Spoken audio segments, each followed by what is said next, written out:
বালিগঞ্জের নাকা তল্লাশিতে 25 লক্ষ টাকা বাজেয়াপ্ত। আশুতোষ চৌধুরী অ্যাভিনিউ ও গুরুসদয় দত্ত রোডের মোড়ে একটা গাড়ি আটক করে পুলিশ, তদন্তে আয়কর দপ্তরের কর্তারা। আপনাদের আরো একবার জানাবো, গুরুসদয় দত্ত রোডের মোড়ে আটক হওয়া গাড়ি থেকে উদ্ধার টাকা। রাতে বালিগঞ্জের নাকা তল্লাশিতে 25 লক্ষ টাকা বাজেয়াপ্ত। আশুতোষ চৌধুরী অ্যাভিনিউ ও গুরুসদয় দত্ত রোডের মোড়ে এক গাড়ি আটক করে পুলিশ, তদন্তে আয়কর দপ্তরের কর্তারা। বালিগঞ্জের নাকা তল্লাশিতে 25 লক্ষ টাকা বাজেয়াপ্ত, তদন্তে আয়কর দপ্তরের কর্তারা।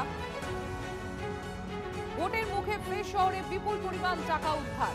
নাকা চেকিং এ ধরা পড়লো টাকা, বাজেয়াপ্ত হলো টাকা। সুপ্রিয় রয়েছেন আমাদের সঙ্গে। সুপ্রিয়, ভোটমুখী বঙ্গে একের পর এক টাকা বাজেয়াপ্ত হচ্ছে আয়কর দপ্তরের তরফে। নাকা চেকিং এ ধরা পড়ছে এই সমস্ত টাকা।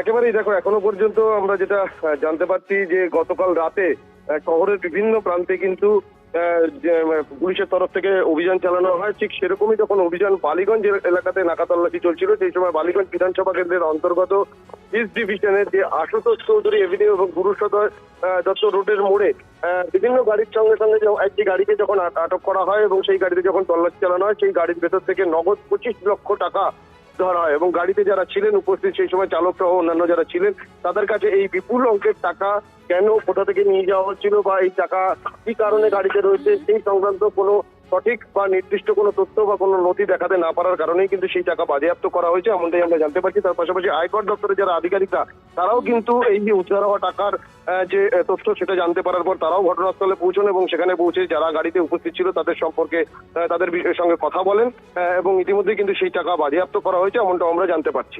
ধন্যবাদ সুপ্রিয়, নজর থাকবে আমাদের।